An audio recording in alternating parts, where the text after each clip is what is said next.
Chers amis, bonjour. Dernière vidéo de l'année, dernière vidéo de cette saison 1 assez incroyable. Tout ça était improvisé, comme le Covid d'ailleurs. Alors aujourd'hui, il y a eu un concours de circonstances. Les planètes se sont très très bien alignées. J'ai de la chance et vous avez de la chance. Je voulais absolument recevoir ce jeune homme à côté de moi depuis longtemps. On a, par le hasard de ses voyages, de ses nombreux voyages, il est à Paris aujourd'hui. Nous sommes un samedi matin, il nous consacre sa matinée de manière très gentille. Nous n'avons pas les masques, mais chers amis, rassurez-vous, j'ai fait un test hier en urgence, j'ai le résultat. Donc tout est négatif, tout va bien. Là aussi, le laboratoire a été adorable de se bouger très rapidement. Merci à mes amis de nous accueillir chez eux parce qu'à Paris, tout est fermé. Pas de salon d'hôtel, rien du tout. Donc voilà, tout ça est improvisé à la dernière minute. Et aujourd'hui, on va vous partager non pas une, mais pour Noël, 2 vidéos. Ce seront les 2 dernières de la saison. Peut-être qu'il y aura une saison 2, on verra. Donc je suis très honoré. Je suis flatté, honoré et comment dire, enfin, je suis ravi de partager ce moment avec vous. Nous invitons aujourd'hui Heinz Wiesmann. Merci Heinz d'accepter mon invitation. Avec grand plaisir. Ce jeune homme, alors, nous avons un problème, c'est que c'est encore une fois le temps. On partage énormément de choses ensemble. Il a des milliards de choses à vous raconter. On va essayer d'être court, ce qui n'est pas facile, ni avec vous, ni avec moi. On va vous faire 2 vidéos. La première va vous parler de l'Europe et de son avenir. Et la seconde du monde et de son avenir. On a scindé 2 vidéos pour avoir le temps d'écouter Heinz sur ces 2 très gros sujets. Ce sont des sujets qui concernent les chefs d'entreprise, puisque vous savez, vous me suivez, donc vous savez que le monde est très agité en ce moment et que ça a des vraies conséquences dans le monde des entreprises. Donc le regard de Heinz est très important. Je prends juste quelques instants pour essayer, je dis bien essayer de le présenter et je dois prendre j'ai pris quelques notes tellement son parcours est incroyable. Donc je disais, ce jeune homme a 85 ans, il est né en 1935, excusez-moi de cette impolitesse, d'avouer votre année de naissance. Il a traversé plusieurs temps. Il a traversé plusieurs temps, la Deuxième Guerre mondiale. Ses parents ont connu la Première Guerre mondiale. D'ailleurs, j'aimerais vous interroger sur ces gouvernants que vous avez rencontrés. Vous avez rencontré Merkel, Macron, ainsi de suite. Ce sont des gens qui n'ont pas connu la guerre, justement. Heinz a connu l'Europe. Il a croisé la grande idée d'Europe avec Schuman et avec Monnet. On est un rendez-vous, l'Europe, en ce moment, avec les frugaux, par exemple, mais pas que. On parlait de la dette à l'heure actuelle aussi. Donc tout ça fait qu'il a une somme d'expériences absolument fabuleuse et j'aimerais vraiment qu'il nous en parle. Mais avant, juste quelques petits repères comme ça. Bon, vous avez commencé votre carrière de philosophe après la rencontre avec Jean Bollack. Vous avez créé un centre de recherche avec lui, vous l'avez accompagné dans cette aventure. Moi, ce qui m'a frappé, c'est qu'il a été directeur d'études à l'EHESS. Pour ceux qui savent ce que c'est quand même une immense référence. Il a été professeur invité à Berkeley, Chicago, Cornell, Harvard, Princeton, à Saint-Pétersbourg, à Moscou, à Sofia. Donc il a parcouru le monde entier, il a été apporté ses éclairages sur le monde entier. Je vous recommande d'aller voir ses ouvrages, bien entendu. C'est un personnage, c'est un vrai personnage, comme tous ceux qu'on a rencontrés d'ailleurs, hein, ils sont vraiment tous formidables, mais c'est un personnage qui est un témoin éclairé de notre temps. Il a traversé les décennies et j'espère que vous en apprécierez toute la saveur, en tout cas. Heinz, mille merci. Mille merci d'être avec nous aujourd'hui. On va parler de l'Europe. Et j'aimerais avoir votre regard, on pourra peut-être remonter dans le temps, ou c'est à vous de décider, mais quel est votre sentiment aujourd'hui? On parlait justement de cette Europe qui se cherche, qui a enfin trouvé une sortie par le haut de cette crise à l'heure actuelle, avec cet attelage encore qui fonctionne, Merkel-Macron, avec le grand emprunt. Est-ce qu'on était en danger s'il n'avait pas réussi à trouver un accord? Est-ce que l'Europe aurait été encore plus en danger? Et est-ce qu'elle est sortie de sa problématique dangereuse ou est-ce que les grands rendez-vous sont encore devant nous? Les grands rendez-vous sont devant nous. Mais ce qui s'amorce est extrêmement intéressant parce que la solidarité, qui est en fait la clé de la réussite de l'Europe, mais aussi des institutions mondiales, la solidarité, si on remonte jusqu'au droit romain, on s'aperçoit qu'on est solidaire quand face à une dette. Ah, Parce que insolido, ça voulait dire être débiteur, solidement ancré les deux ou les trois dans la même réalité de dépendance à l'égard du créancier. Donc la dette, elle est ce qui fonde la solidarité, et donc le comportement par rapport à la dette est absolument révélateur de ce qui se passe. Et c'est, je crois, un des moyens de mesurer le degré de rapprochement et aussi de résistance ou de réticence. Alors, une fois dit cela, il faut ajouter que la notion de la dette, pour nous, ça couvre d'abord toutes les formes de dette financière. oui. Mais dans l'histoire, la dette a été définie de manière très différente selon les époques. Et donc, ce que je voudrais dire, c'est que la définition de la dette et le traitement de la dette fondent ce que nous appelons la solidarité. Par exemple, à l'époque où les nations n'existaient pas, où il y avait des empires, par exemple, Et oui. eh bien, la solidarité était fondée sur la dette à l'égard d'un être supérieur. Dans l'histoire, par exemple, de l'empire romain de nations germaniques, comme on disait, des centaines d'années, ce qui unissait ceux qui vivaient dans l'empire, c'est que c'était des chrétiens qui partageaient une dette à l'égard de Dieu, et cette dette s'appelait le péché originel. Et là, on est tout proche du mot allemand Schuld, qui désigne le péché. Et donc, ce qui nous solidarise, c'est la conscience d'avoir quelque chose à régler, à rembourser en commun. D'où cette idée qui me semble tout à fait utile comme clé d'analyse, de nous demander quelle est la conception de la dette qui nous unit aujourd'hui.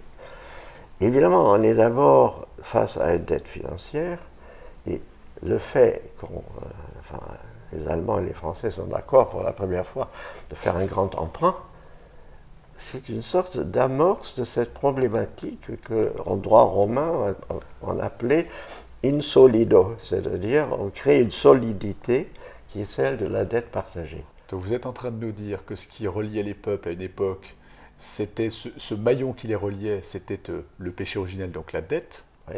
et qu'on est en train, peut-être, par le hasard des circonstances de ce Covid, de créer un lien supplémentaire, peut-être un lien très fort entre les Allemands et les Français, qui serait une dette. Oui.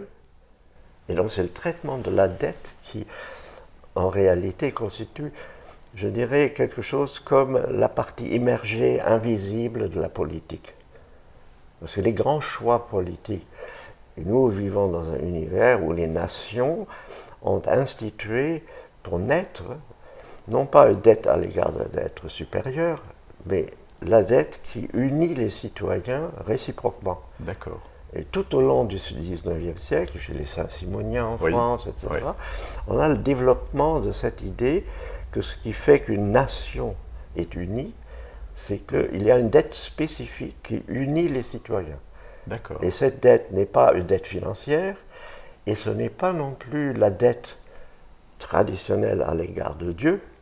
Ça, c'est les contre-révolutionnaires français, mais Chateaubriand, par exemple. Ils soutiennent que ce qui nous unit, ce n'est pas ce que nous consentons par contrat de nous accorder mutuellement.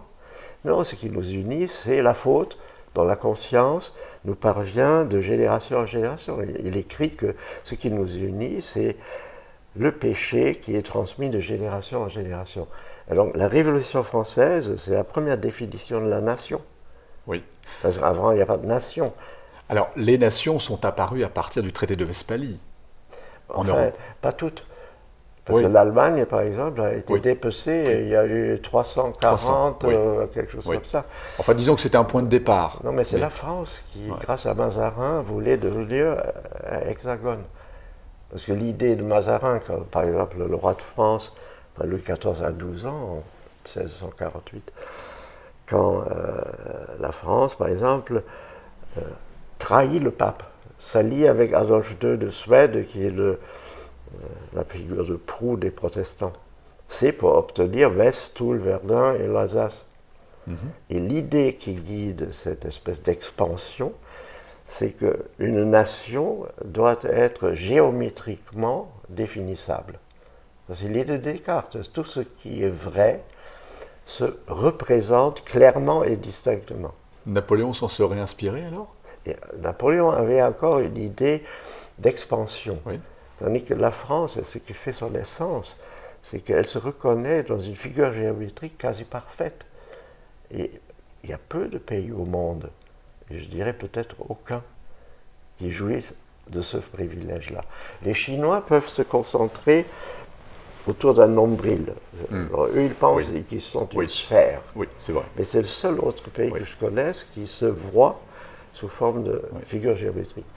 Et donc, ce que je veux dire, c'est que lorsqu'il s'est agi de donner à cette France unie par la volonté du roi une solidarité interne, il a fallu redéfinir la nature de la dette, parce que la dette à l'égard de Dieu, les autres l'avaient aussi.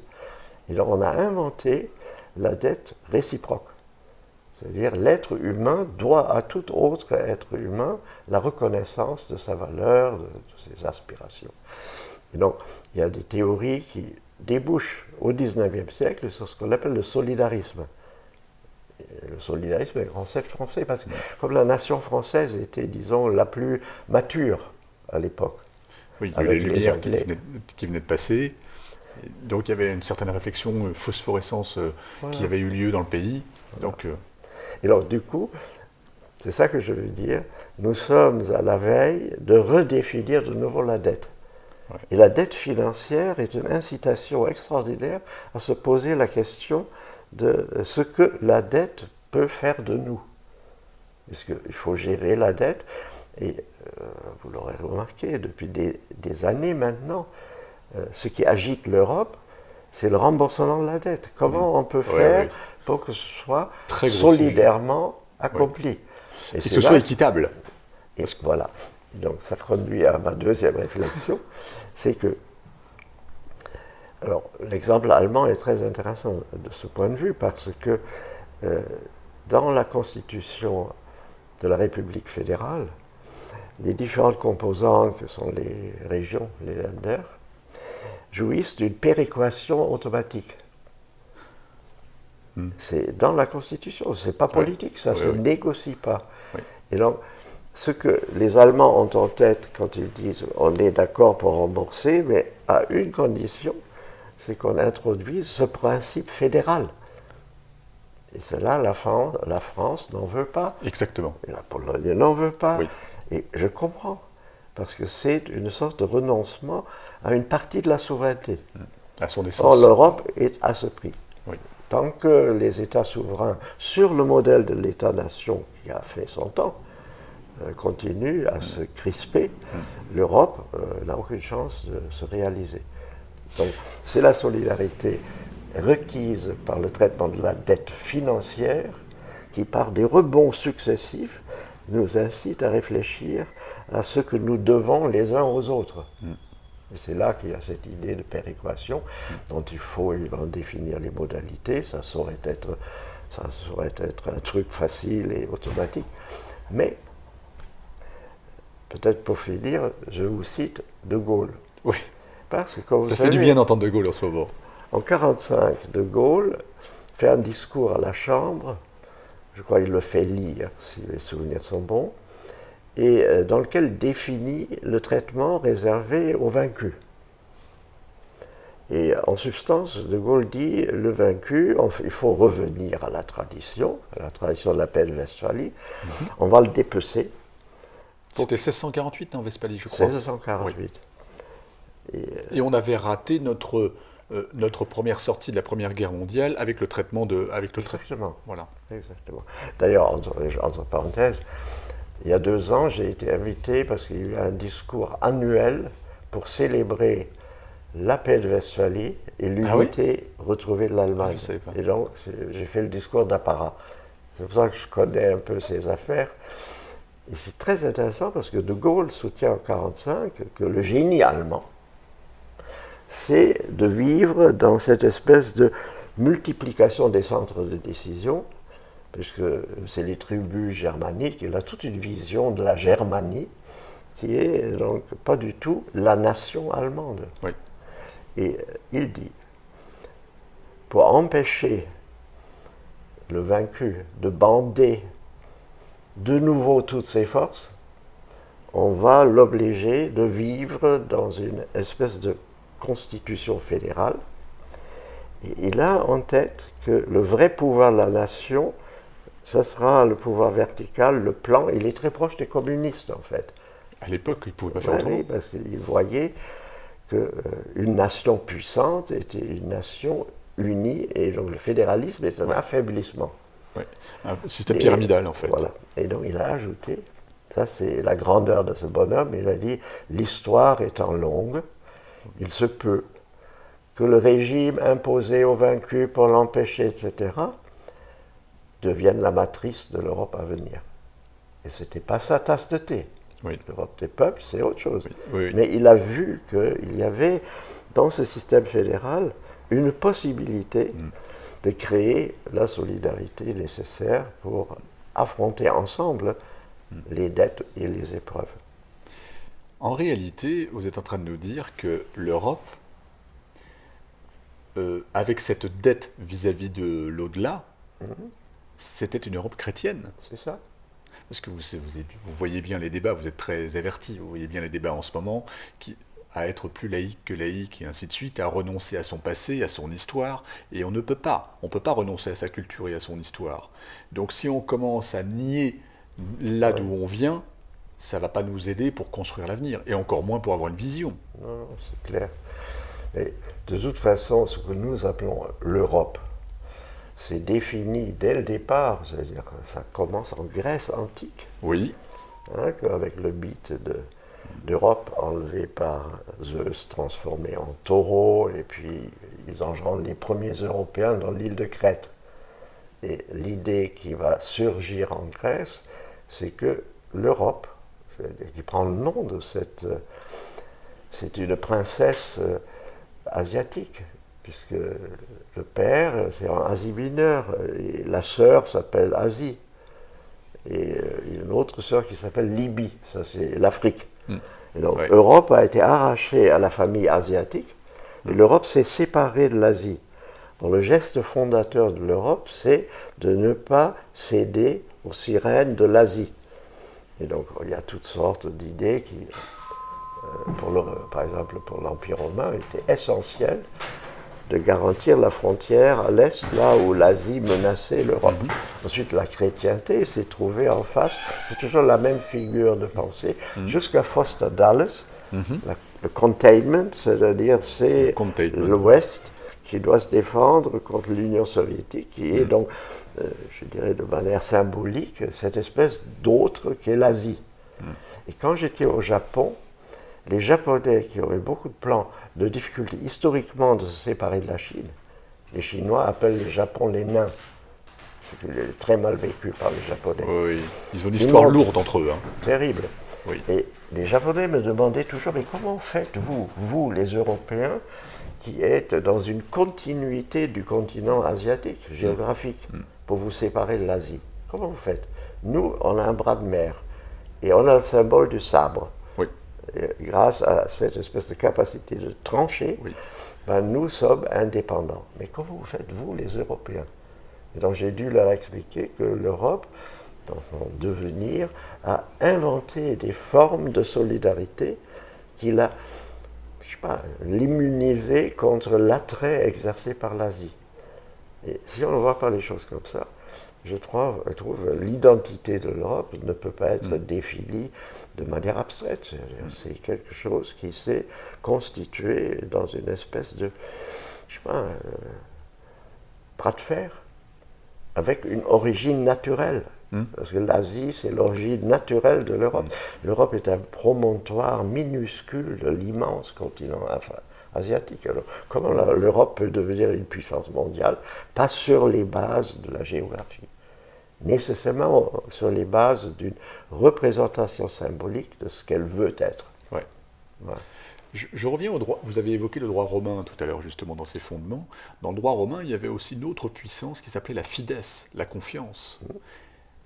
Elle est peut-être aussi mise à mal en ce moment, la confiance, avec les 27. Mais elle est justement, la confiance est engendrée par l'acceptation de la solidarité. Elles vont ensemble. Elles vont ensemble. Voilà, La confiance est inséparable du fait que je suis solidaire de quelqu'un d'autre et on affronte ensemble quelque chose qu'il faut maîtriser. C'est très intéressant de se dire, parce que la confiance, moi je suis intéressé à ce mot. Moi aussi, oui. C'est-à-dire, j'ai fait un mémoire de philosophie là-dessus, sur la fides. Voilà, au tout début, c'est le mot au Moyen-Âge en français, c'est fiance. La fiance, pas la confiance. Pourquoi la fiance? Parce que c'est la promesse.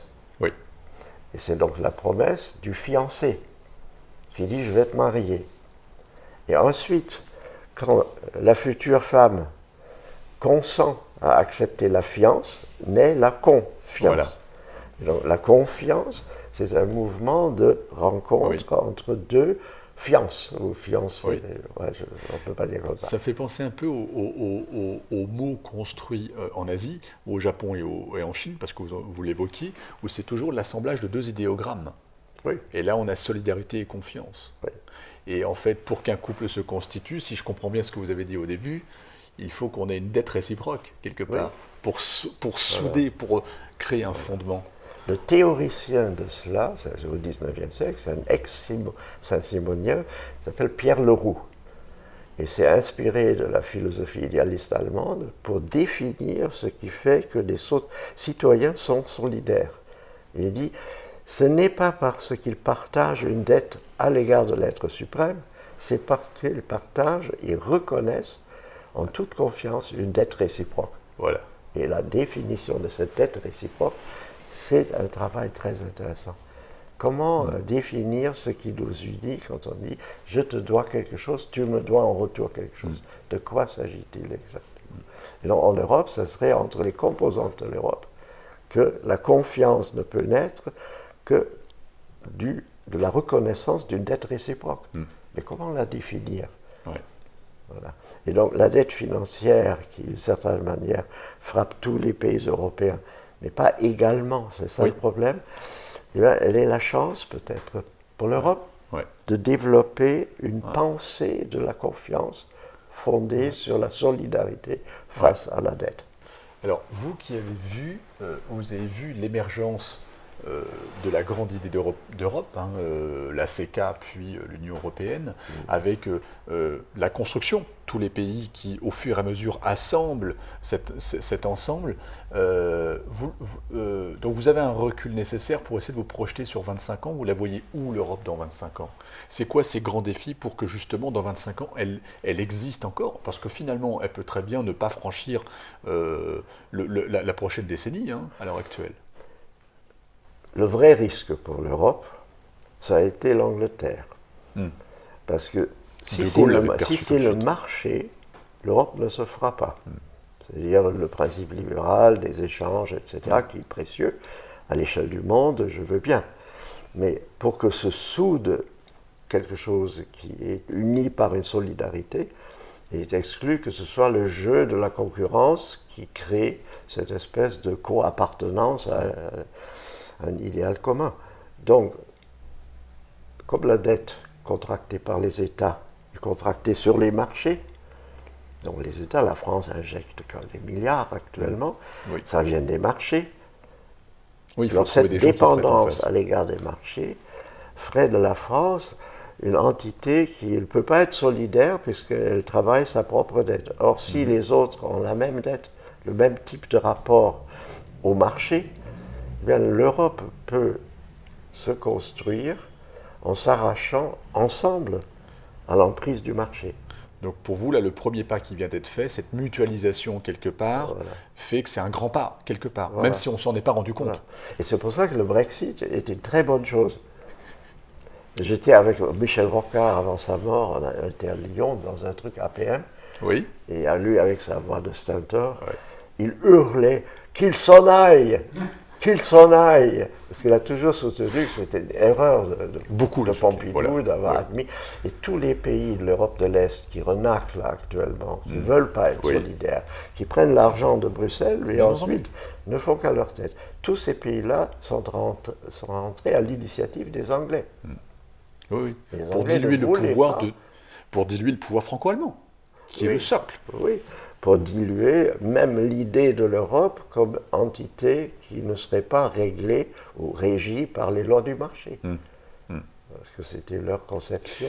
Et vous avez vu que Macron, quand il était élu, il a été donc pour son premier déplacement, a été voir Angela Merkel, et qu'il avait proposé de reconstruire un noyau dur à 5, puisque les Anglais maintenant sont partis, et à partir de ce noyau dur, redéfinir des nouvelles règles du jeu, et ensuite réincorporer. Vous avez vu comment il était envoyé dans ces 6 mètres. Oui, parce que il n'y avait pas encore la dette lourde que maintenant on est obligé de... C'est pour ça que la dette est une chance.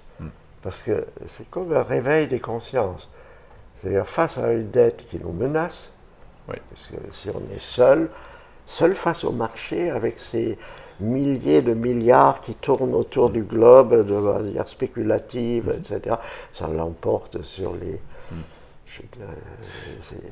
les budgets nationaux sont dérisoires par rapport à cet argent. Oui. Et c'est là-dedans on tape pour payer les fonctionnaires français. Moi, ma retraite est payée par des emprunts annuels que fait l'État français.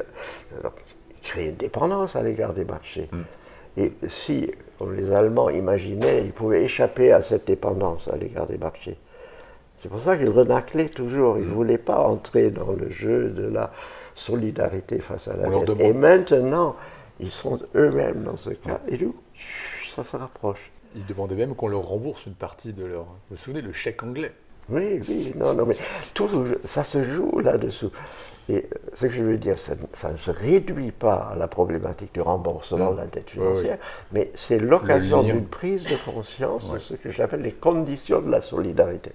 Voilà, en gros, c'est ça. Mais vous avez dû voir comme moi, vous avez remarqué que l'Écosse va accélérer le mouvement de volonté de sortir du Royaume-Uni pour se rattacher à l'Europe très vite. Oui. On est en train de voir dans la presse du Pays de Galles que peut-être ils ont une petite idée similaire, donc ce serait le Royaume totalement désuni pour le coup. C'est ça.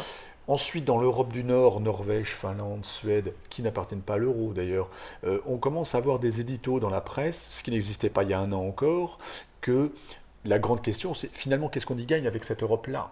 Est-ce que ça pourrait pas être un risque avec ces frugaux-là? Bon, il y a aussi l'Autriche dans les frugaux, mais est-ce que par hasard, il n'y aurait pas un risque de volonté de s'extraire de cette Europe dans laquelle ils ne se reconnaissent pas vraiment? On a bien vu le Nord, le Sud, ils s'embrasseront jamais sur la bouche, ces gens-là. Hein. Vous avez bien vu, entre Grèce, Portugal, Espagne avec le Nord. Est-ce que on n'est pas à deux doigts également de voir se fracturer l'Europe définitivement entre le Nord et le Sud? Ça peut arriver, évidemment. C'est pour ça que je dis, plus l'Europe s'enfonce dans la dette, plus les chances de réfléchir à une solution commune s'accroissent. Donc on n'est pas encore au pied du mur pour être contraint de vraiment repenser l'Europe. Ça a toujours été comme ça. C'est pas par bonté d'âme, c'est pas parce qu'on renonce à, je dirais, à l'égoïsme, à l'idiosyncrasie même. On n'aime pas trop les autres, c'est quand même comme ça. C'est partout, il n'y a pas que... C'est partout. Oui. Et donc, pour surmonter ça, il faut un défi majeur. Et ce défi majeur pourrait être le traitement de la dette. C'est ça un peu mon idée. D'accord. Parce qu'en 1945, c'était plus jamais ça, avec Monnet et Schuman. Là, ça pourrait être ça, en fait. Ça pourrait être ça. Et c'est très intéressant comme lecture. Voilà. Et ça pourrait, si on creuse un peu, ça pourrait permettre de mieux comprendre le cheminement historique de l'Europe. Parce que, en fait, cette Europe, c'est une référence historique, mais ce n'est plus du tout la même depuis qu'il y a des nations. Parce que l'Europe d'avant, c'est impérial, etc. Or, ce que vous évoquez, c'est très intéressant aussi. Le nord de l'Europe et le sud de l'Europe, en fait, ce qui structure mentalement ces appartenances relatives, hein, les pays du Nord, les pays du Sud, c'est la confessionnalisation née de la réforme protestante. Et oui, exactement. C'est là que ça se joue. On le sent très très bien, protestant. Et donc la solidarité vis-à-vis de Dieu et penser différemment Oui. dans les pays catholiques des pays. Moi, je raconte toujours une chose. Vous allez me dire si vous êtes d'accord. Lorsque, dans un pays catholique, on fait parler... Vous êtes protestant? Je suis, figurez-vous, un transfuge, parce que j'ai grandi catholique, je suis devenu protestant. D'accord. Non, c'est une longue histoire. Non, je vous taquine pour... Parce que moi, j'ai dirigé l'Institut protestant, Oui, j'ai vu, ouais. voilà, Ouais. et donc j'étais membre de ce qu'à Rome on appelle le Saint-Office, là où on définit la doctrine, en tant que Ah ouais. laïque. Donc vous avez connu Ratzinger, alors? Mais j'ai pape. une correspondance avec Ratzinger, où Ratzinger dit une chose qui, pour l'Europe, devrait être utilisée. Il disait au sujet du dialogue œcuménique entre catholiques et protestants, j'ai toujours détesté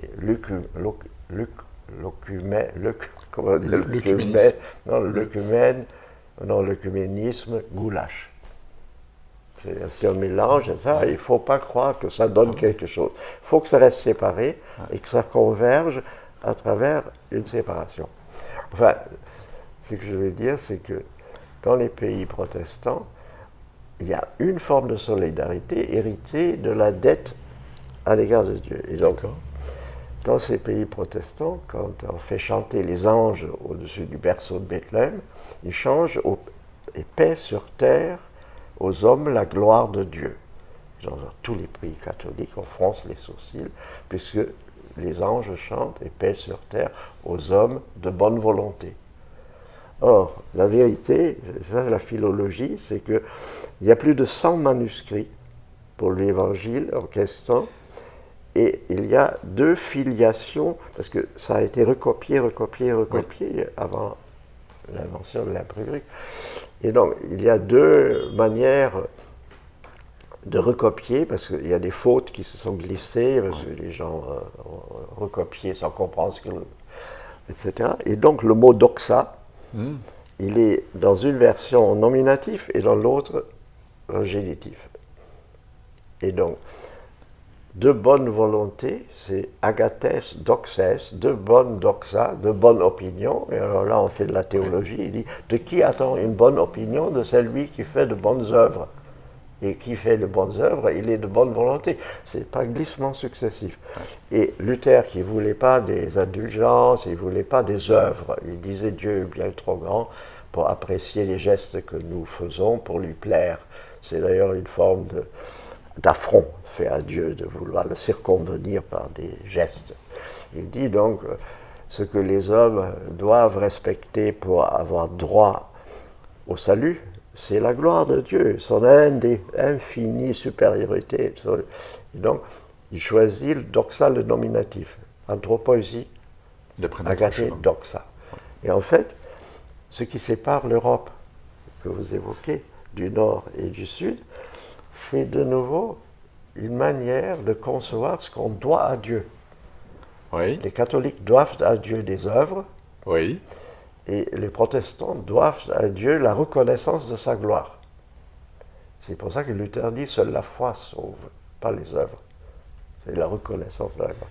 Et à partir de là, vous pouvez faire, je m'arrête là, mais c'est infini comme on peut creuser partout. Dans tous les pays de la contre-réforme catholique, le jeu social consiste à contracter de petites dettes qui sont immédiatement pardonnées. Le pardon des dettes fait partie de la contre-réforme. Ce n'est pas seulement la confession. Tous les samedis, on peut redevenir un sou neuf. Oui, exactement. Non, vous arrivez en retard et la maîtresse de maison vous pardonne d'arriver en retard et ça crée un lien social. Oui. C'est des pardons croisés parce que si ça se trouve, la maîtresse de maison n'était pas prête. Donc j'arrive en retard. Et plus vous êtes dans le sud, plus le catholicisme est viscéral, plus il y a des retards. Le retard s'accroît. C'est évident. Oui. Et quand vous êtes dans le nord de l'Europe, on ne peut pas accepter l'idée d'avoir quelque chose à se pardonner. C'est toujours le même geste. Ouais. Et du coup, on est, comme on dit en anglais, self-righteous. La self-righteousness, c'est être juste par soi-même, ne pas dépendre du pardon d'un autre. Oui. c'est un des clivages européens dont on ne mesure pas l'importance. Parce que les gens se regardent différemment selon que la civilisation, c'est l'acceptation d'un péché véniel. C'est je ne suis pas parfait, c'est l'humilité chrétienne. Oui. Mais cette humilité est largement jouée. Bien sûr. Il s'agit d'obtenir le pardon réciproque qui fonde cette espèce de solidarité minimaliste qui unit l'invité à la maîtresse de maison. Tandis que dans les pays nordiques, c'est terrible, ils sont à la recherche de cette capacité de ne dépendre de personne d'autre. Oui. Mais c'est peut-être pour ça d'ailleurs qu'à chaque fois que l'on dit que l'Europe avance, c'est quand le couple franco-allemand est puissant, avec VGE et Schmitt, c'est justement peut-être cette rencontre entre les catholiques et les protestants qui fait qu'on donne le ton avec cette puissance du noyau. Oui. Si on réussit, c'est-à-dire l'Allemagne qui était très divisée confessionnellement jusqu'en 1945. Moi j'étais à Berlin, et puis je suis arrivé en Westphalie. C'est un monde complètement différent. En Westphalie, 96% de la population était catholique. Aujourd'hui, c'est 50-50. Et dans toute l'Allemagne, donc, les cartes ont été redistribuées. Il n'y a plus du tout des régions purement catholiques. Même la Bavière n'est plus purement catholique. C'est majoritaire, mais ce n'est pas totalement. Oui. Moi, je dis encore autre chose. L'Allemagne est devenue culturellement protestante au XIXe siècle. Le catholicisme allemand ne pèse pas aussi lourd que le catholicisme italien, espagnol et français.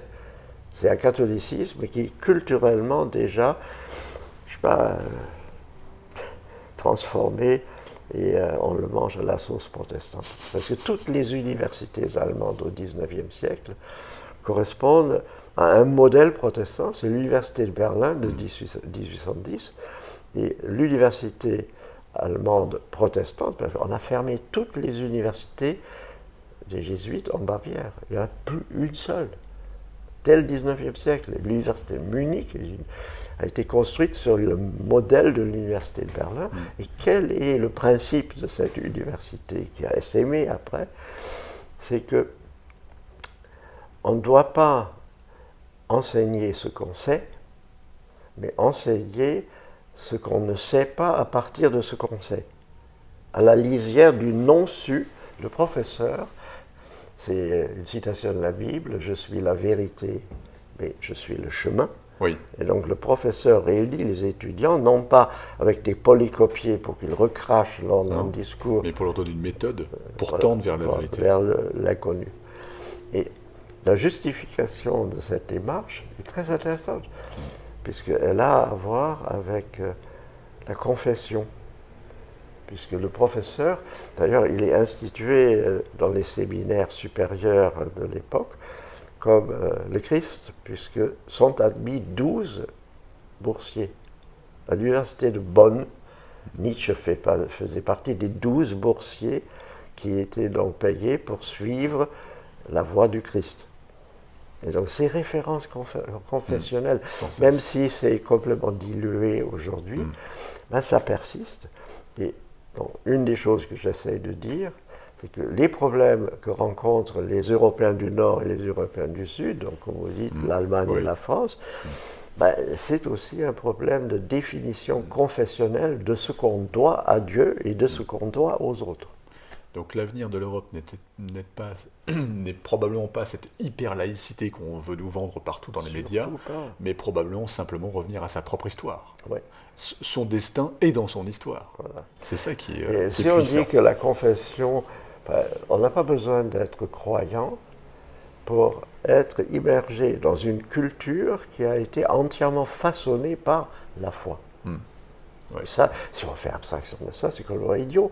Parce que les gens veulent être respectés, ils veulent avoir des critères pour apprécier les autres. D'où viennent ces critères? Ça vient de la tradition religieuse. Oui, exactement. Donc en fait, c'est ce que l'on peut dire en psychologie à propos d'un individu, on n'échappe pas à son passé. L'Europe ne peut pas échapper à son passé. Exactement. Alors Heinz, on est obligé de s'arrêter pour ce premier épisode, mais c'est absolument passionnant. Merci de nous éclairer, de nous faire réfléchir sur d'autres pistes. Et nous allons reprendre juste après pour un autre sujet.